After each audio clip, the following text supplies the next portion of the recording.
This is Catholic Daily Reflections for Wednesday of the first week in Ordinary Time. Today's reflection is entitled, More Demons Driven Out.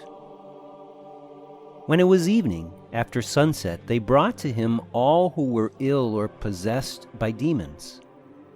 The whole town was gathered at the door. He cured many who were sick with various diseases, and he drove out many demons, not permitting them to speak, because they knew him.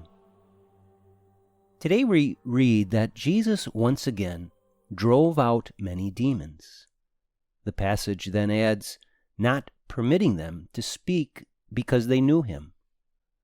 Why would Jesus not permit these demons to speak? Many of the early church fathers explain that even though the demons had an understanding that Jesus was the promised Messiah, they did not understand fully what that meant and how he would accomplish his ultimate victory. Therefore, Jesus did not want them to speak only half-truths about him, as the evil one often does, thus misleading the people. So Jesus always forbade these demons from speaking about him publicly. It's important to understand that all of the demonic spirits failed to understand the full truth that it would be Jesus' death that ultimately destroys death itself and sets all people free.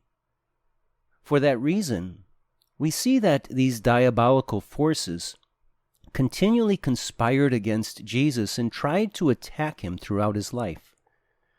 They stirred up Herod when Jesus was a baby, which forced him into exile in Egypt.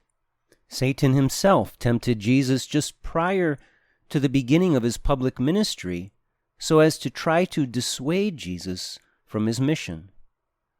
There were many diabolical forces who continually attacked Jesus throughout his public ministry, especially through the ongoing hostility of the religious leaders at the time.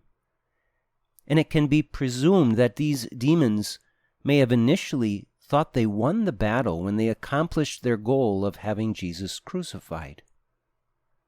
The truth, however, is that Jesus' wisdom continually confounded these demons and ultimately transformed their evil act of having him crucified into an ultimate victory over sin and death itself by rising from the dead. Satan and his demons are real, but compared to the truth and wisdom of God, these diabolical forces reveal their complete foolishness and weakness. Just like Jesus, we need to rebuke these tempters in our lives and command that they be silent. Too often, we allow their half-truths to mislead us and confuse us. Reflect today upon the importance of confidently rebuking the evil one and the many lies he tempts us to believe. Rebuke him with the truth and authority of Christ, and pay no attention to what he says. Let us pray. My precious and all-powerful Lord, I turn to you and you alone as the source of all truth and the fullness of truth. May I listen to your voice alone and reject the many deceptions of the evil one and his demons. In your precious name, Jesus, I rebuke Satan and all evil spirits, their lies and their temptations. I send these spirits to the foot of your cross, dear Lord, and open my mind and heart only to you. Jesus, I trust in you.